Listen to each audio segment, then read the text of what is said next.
Roland is at the NAACP's 103rd annual convention in Houston. Thank you for the music, by the way, Roland.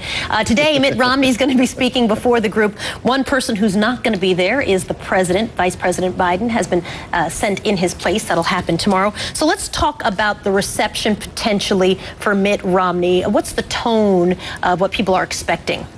Well, obviously, he'll get a cordial reception. Remember, Senator John McCain spoke here in 2008 when then Governor George W. Bush was running.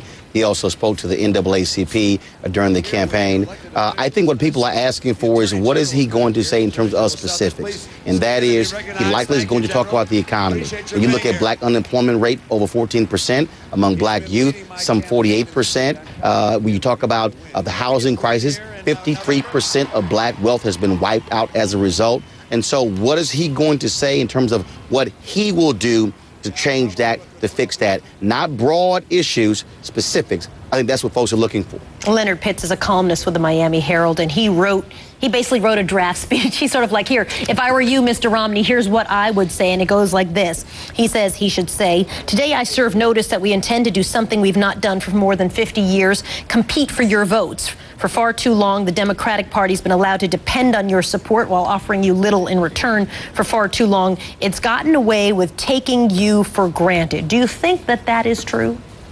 I think he should. I think those are things that he should say. Republican Party, bottom line is, even our former colleague Ed Rollins will say it. They are largely a party of white, older voters. And so as this nation is becoming more of a minority country, they're going to have to figure out, how do you pull in African Americans? How do you pull in Hispanics? First and foremost, you can't be afraid of them. You have to be willing to go there, talk to black folks, talk to Hispanics, and then begin to say, where do we have common ground? There will be disagreement, but where do we agree? And I think too often Republicans haven't done that. And so I say for Mitt Romney, go beyond just today, then what's the next step? There's evidence. Mike Huckabee, when he ran for governor in Arkansas, got about 48% of the black vote. George Voinovich, when he ran for senator in Ohio, got about 40%. Because when he was mayor of Cleveland, he actually worked with African Americans on the issues where they had common ground. Hey, Roland, my friend, this is Will. So what is that, though? What is that issue Republicans can push on that they largely agree with African Americans? Let's set aside the broad issue. Set aside the broad issue like the economy. Give me one, like education.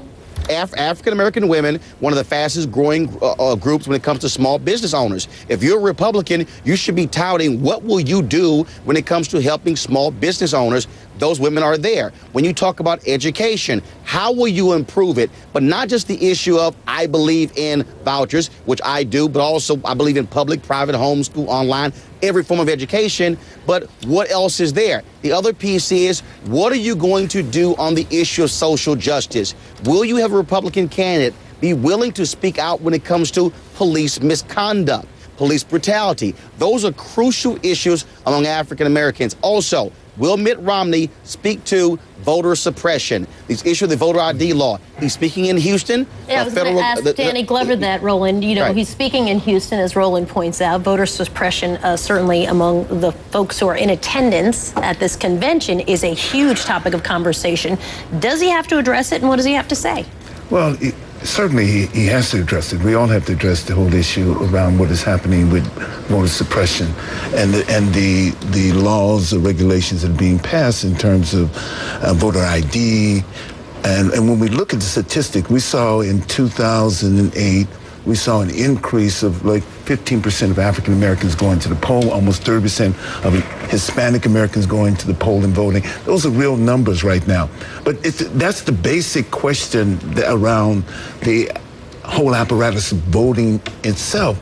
But the idea of how do we reinvigorate the idea of participatory democracy in this country is a critical point. The people, when you have a country that has less than and barely 50% of its people voting, is registered voters or eligible as voters, you're in trouble then. So the question becomes that, because when you have participatory democracy, then you would talk about the issues of education in a different way. You're talking about the issues around incarceration, the incarceration in the African American community, police brutality in the African American community. When you have those kind of dynamics happening within your within the constituency, then those are real questions. Changes the conversation. Yeah, Roland, I was going to ask you the last question. Let me ask you this last question, which is, I mentioned Joe Biden's coming tomorrow.